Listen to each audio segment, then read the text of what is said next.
Look around. You're at the coffee shop, maybe even the grocery store. You catch a flash of movement in your peripheral vision. It's a younger woman, maybe 10, 15, even 20 years your junior. And for a split second, she's looking right at you. Maybe you thought, nah, she was looking past me. Or you tell yourself, it's just my shirt. You immediately dismiss it. Because deep down, you've been trained to believe that the older you get, the less you matter in the dating market. You think that attention is reserved for the 25-year-old influencers with six-packs and zero debt.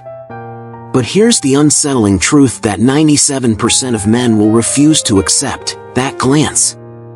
It wasn't random. It was a conscious, primal assessment. And what she sees in you has absolutely nothing to do with your youth, your hairline, or even the make of your car. What I'm about to tell you will completely shatter everything you think you know about attraction, age, and female desire. This is going to be one of the most important videos you'll ever watch, because it will teach you how to translate that curious stare into concrete interest. Every man hits a certain age, let's call it 35, and we start believing a lie. The lie is perpetuated by media, by culture, and by our own declining testosterone levels, the lie of peak male value. We think that a woman's interest follows a simple, linear curve. The younger, more conventionally attractive the man, the higher the interest. We believe younger women are obsessed with youth. They want the fast metabolism, the low mileage, and the shared cultural references. So, what do most men do when they notice this fleeting attention from a younger woman? They try to mimic youth. They buy the louder clothes. They spend $10,000 on a hair transplant. They start using slang that died 3 years ago. They try to reduce the gap. But what happens? It fails spectacularly. The young women who noticed them initially now actively recoil. They sense the desperation. They see a man trying too hard to fit into a demographic he left a decade ago. It feels artificial, cheap, and, worst of all, low status. Why? Because attraction isn't about fitting in. It's about standing out as a superior provider, protector, and mate. And when a man tries to erase his age, he is essentially erasing the single biggest advantage he has. The real reason younger women look at you, and the reason they often lose interest when you chase them, comes down to one core concept: they are looking for an anchor in a chaotic world. Think of it this way: a 25-year-old man is a $5 bill. He's crisp, he's new, and he's everywhere. But he's untested. He could be counterfeit. He could be spent in a single weekend on bottle service. You, as a man over 35, should be a $100 bill. You might have some wrinkles, some creases, and some mileage. But the value is proven. It's backed by a central bank, your life experience, and established status. When you try to act like a $5 bill, you cheapen your inherent value. You confuse her primal mechanism for assessing long-term investment. A younger woman's brain isn't just registering hot or not. It is running a highly advanced, evolutionary algorithm to determine your SMV, sexual market value, specifically, your long-term viability. This assessment happens in 3 axes, and your age actually scores higher on 2 of them. Axis 1, the youth advantage. Yes, the 25-year-old wins this. Youth signals high testosterone, reproductive health, and high energy. This is what she looks at first. It's the initial, instinctual flicker of attraction. Axis 2, the older man advantage. This is where you dominate. Resources, in the evolutionary sense, are not just money. They are access, social capital, skills, and the capacity to build a future. A younger woman sees a man who is established. A younger man talks about what he will achieve. An older man is talking from a place of what he has already built. She sees the evidence of competence, a career, a well-run life, discipline. This signals security and stability, which are far more crucial to female long-term hypergamy than a six-pack. Axis 3, the unbeatable advantage. This is the killer. This is the real reason she stares. A younger man is often trying to impress the world. He's chasing status. An older man who has achieved status no longer needs to chase it. He embodies it. This is called frame control. She is not looking at your clothes. She is looking at how you carry your clothes. She is looking for the man who is comfortable taking up space, who doesn't nervously check his phone, who isn't validating her presence, but who is secure in his own. That quiet, confident authority is the magnetic pole that pulls her gaze. Most men, when they get that first glance, immediately blow it. They try to lock down her attention with overwhelming validation. They shower her with compliments, constant texting, and availability. This is the single biggest behavioral mistake. You are taking your high-value $100 bill and exchanging it for penny stocks. A woman is designed to test a man's frame and value. If you immediately offer her 100% emotional security and endless validation, you eliminate the single most powerful driver of attraction, uncertainty. Attraction thrives on the intermittent reward principle. If a lab rat gets cheese every time it presses a lever, it learns the pattern. If the rat only gets cheese 50% of the time, it becomes obsessed with the lever, pressing it frantically. She must never feel completely secure in your affection until she has proven herself worthy of your established status. Your age gives you the authority to set this standard. You are the high-value asset, not the supplicant. I had a client, a corporate lawyer, 42 years old, BMW, 2 houses. He was chasing a 28-year-old creative director. He was sending her essays about how beautiful she was, texting her good morning, good night, and checking her location stories. He was giving her constant cheese. She found him boring and needy. Why? Because his actual value, money, career, was constantly undercut by his perceived value, low emotional control, desperate validation. Then there was a bartender I knew, 38 years old, driving a beat-up truck, living in a cheap apartment. But he treated the young women who came into his bar with playful indifference. He would give them a genuine compliment once a week, but the rest of the time, he was focused on his work, his goals, and his life. He was providing intermittent reward. The lawyer was seen as a generous, but weak, source of resources.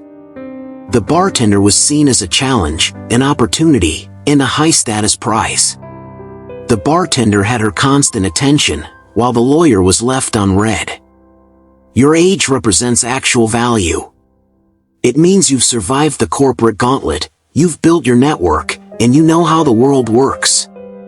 But if your perceived value, your behavior, is low, you confuse the signal. The nice guy error, giving away the $100 bill. The nice guy gets that younger woman's glance, and his primal reaction is, I must be kind, gentle, and available so she doesn't leave. He thinks he needs to prove his love. But he forgets that attraction must come first.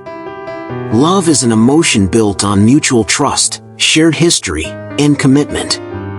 It is the destination, attraction is the primal, involuntary pull based on status, power, and uncertainty.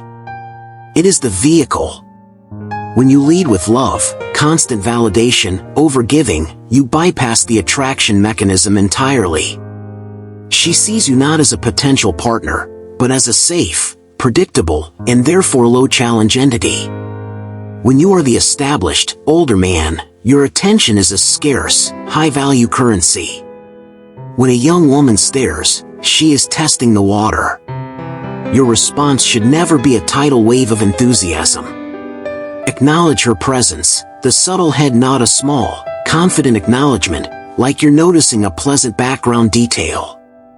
Not a desperate, searching smile. Go back to your purpose. Immediately return your attention to your task, the weights, the book, the client. You are signaling that your life's mission is more important than her momentary presence. The selective validation. If you engage, your compliments must be about her effort, not her appearance. Bad. Wow, you are so beautiful. Validation she gets from every 20-year-old. Good. I noticed you didn't check your phone once during that entire set. That kind of focus is rare. Validation of her character/discipline, something high-value men prize. This uses your age and status as an advantage. You are a qualified judge of character. Your praise, being scarce and focused on internal value, means infinitely more. We must talk about evolution because it's the operating system of her brain, regardless of what she tells you her favorite color is. Female hypergamy is the evolutionary impulse for a woman to select a mate whose resources, status, and genetic quality are equal to or greater than her own. This is not a choice, it is a survival mechanism encoded over millions of years. The staring you experience is the sound of her hypergamous sensor running a security check. When a woman is 20 to 25, her actual SMV, based on fertility and physical beauty, is at its absolute peak. Her options are nearly limitless. She is surrounded by men her age who are exciting, energetic, and genetically compatible. But here's the catch: the younger man's trajectory is often uncertain. He is a massive risk. If she chooses him, she is betting her prime fertile years on his potential.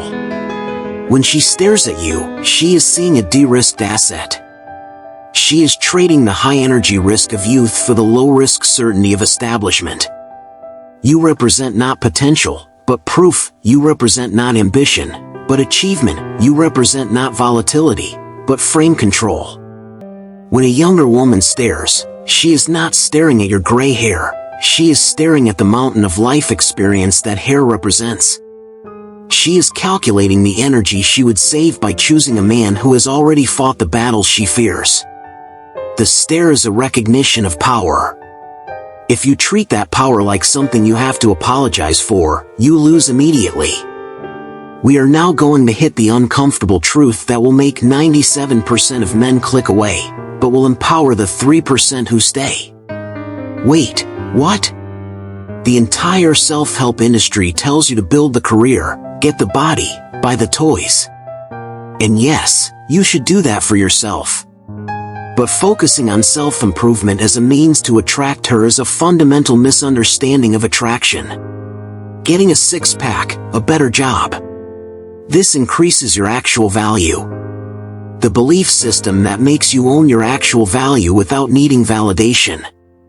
This defines your perceived value.